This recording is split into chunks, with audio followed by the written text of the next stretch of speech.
Intro music fades in, calm academic tone, perhaps a blend of soft percussion and piano. Welcome to Global Perspectives, the show where we explore the ideas and forces that shape our world.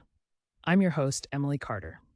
Today, we're diving into one of humanity's oldest and most debated subjects, politics. Politics isn't just about elections, political parties, or government structures, it's about power and how it's wielded. It shapes societies across time. Understanding politics means understanding human aspirations and struggles. Now let's start with the basics.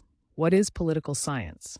Political science is the systematic study of power, politics, and governance. Think of it as a way to dissect how political systems originate, how they operate, and the effects they have on people's lives. Political scientists use various tools including historical analysis, comparative studies, statistical techniques, and even philosophical reflections.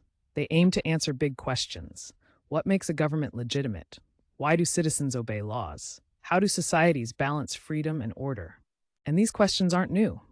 They date back thousands of years to ancient civilizations, where thinkers wrestled with ideas about justice, leadership, and community. Now, let's delve into the roots of political thought, which would be incomplete without tracing its theoretical foundations, starting with the Western tradition. The origins of political thought often lead back to influential figures like Plato and Aristotle. Plato conceived of the ideal state ruled by philosopher kings, wise leaders guided by reason. Aristotle, on the other hand, grounded politics in a more practical foundation, shifting the focus to the pursuit of the good life within a community. As we progress into the Middle Ages, figures like St. Augustine and Thomas Aquinas intertwined divine order and morality into governance concepts. Fast forward to the early modern period, where thinkers like Machiavelli, Hobbes, and Locke transformed perspectives on state power and individual rights. Machiavelli is famous for stripping politics of moral idealism, concentrating instead on power dynamics and strategies.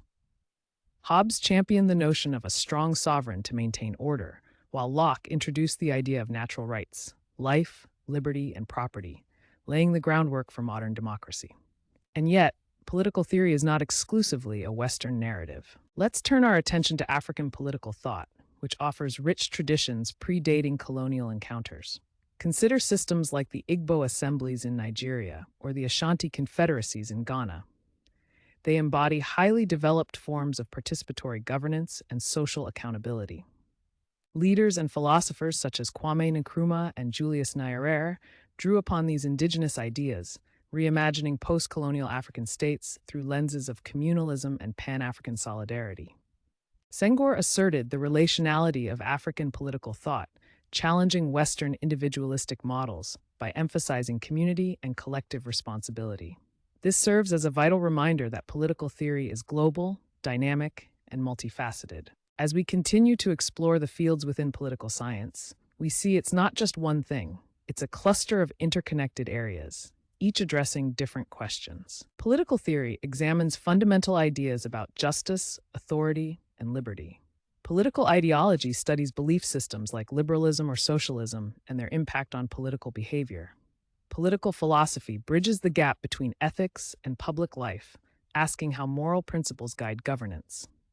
Comparative politics looks globally to understand how different political institutions function and why they differ. Political economy explores the interplay between politics and economics, who gets wealth and how it shapes societies. Policy studies and analysis focus on how governments make decisions and the implications of those decisions in the real world. Finally, international relations investigates the interactions among countries, encompassing diplomacy, competition, and even conflict. Each of these subdisciplines helps us untangle the complex web of human power, from local governance to global diplomacy. But why does political science matter? At its core, it's not just about understanding how decisions are made. It's about how these decisions affect our freedoms, our opportunities, and our futures. Whether we're studying human rights, executive power, or propaganda, political scientists illuminate the structures that often remain unnoticed. They help us imagine a better society. And politics has always been about the struggle for a better life, for dignity, justice, and our collective destiny. Political science, with all its branches, provides us with the tools to participate in that struggle, offering insight and purpose. Thanks for tuning in to Global Perspectives. I'm Emily Carter. Join me next time as we explore yet another corner of our interconnected world.